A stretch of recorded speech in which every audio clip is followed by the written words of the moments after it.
The legend lives on from the Chippewa on down of the big lake they call Gitchagumi. The lake, it is said, never gives up her dead when the skies of November turn gloomy. With a load of iron ore, 26,000 tons more than the Edmund Fitzgerald weighed empty. That good ship and true was a bone to be chewed when the gales of November came early. The ship was the pride of the American side, coming back from some mill in Wisconsin.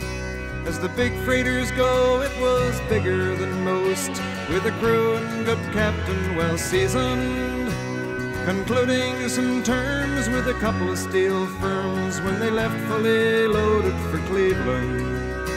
Then later that night when the ship's bell rang, could it be the north wind they'd been feeling?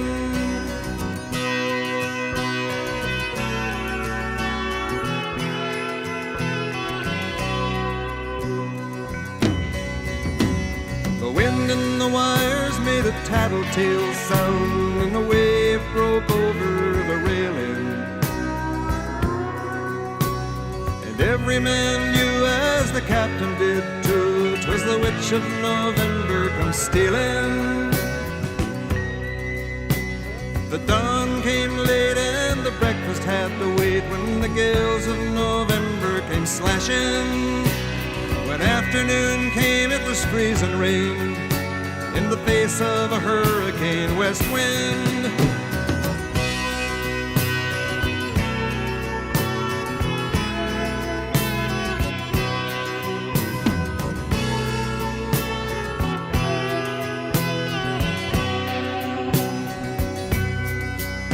When supper time came, the old cook came on deck saying, "Fellas, it's too rough to feed you."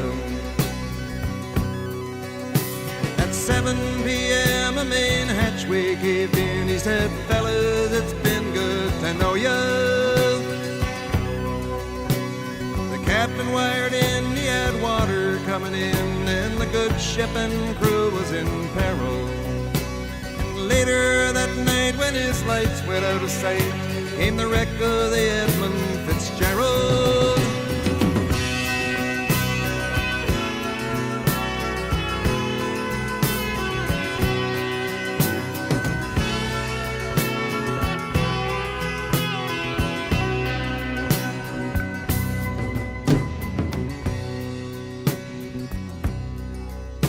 Does anyone know where the love of God goes when the waves turn the minutes to hours?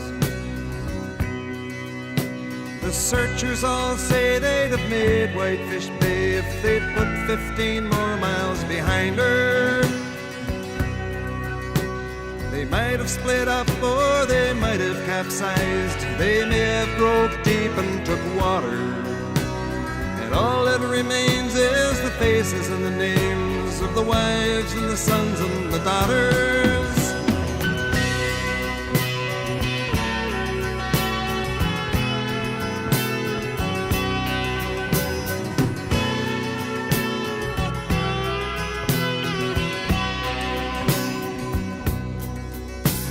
Lake Huron rolls, Superior sings in the rooms of her ice-water mansion.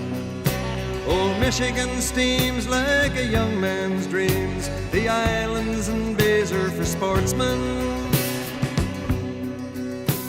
And farther below, Lake Ontario takes in what Lake Erie can send her. And the iron boats go, as the mariners all know, with the gales of November remembered.